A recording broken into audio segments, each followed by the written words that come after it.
This question says, a friend asked you to hand over an Allen wrench. Which screw does he probably wish to tighten?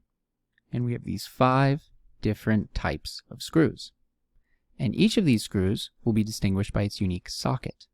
And by socket, we mean this inner portion of the screw, which has a very specific shape and corresponds to a specific type of wrench. So if your friend asks you to hand over an Allen wrench, well, then he probably wants to tighten an Allen screw.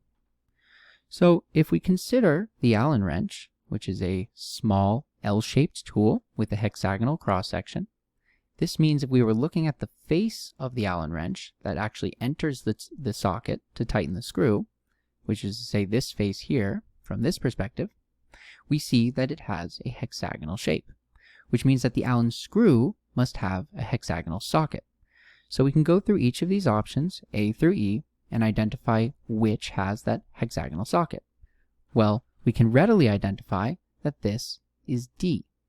In D, again, we have this hexagonal socket, and thus D is called an Allen screw.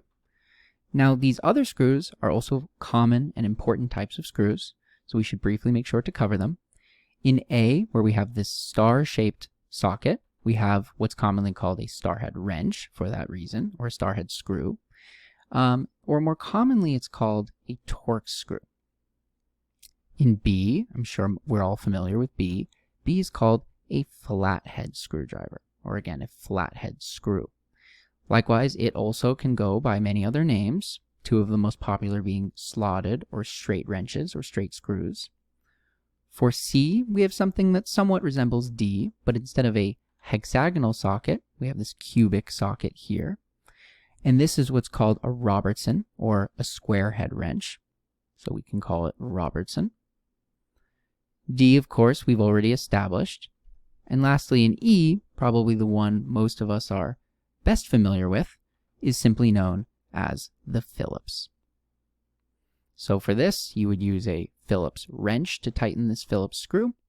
And together, A through E represent the most common types of screws in construction, electronics, manufacturing, and so on.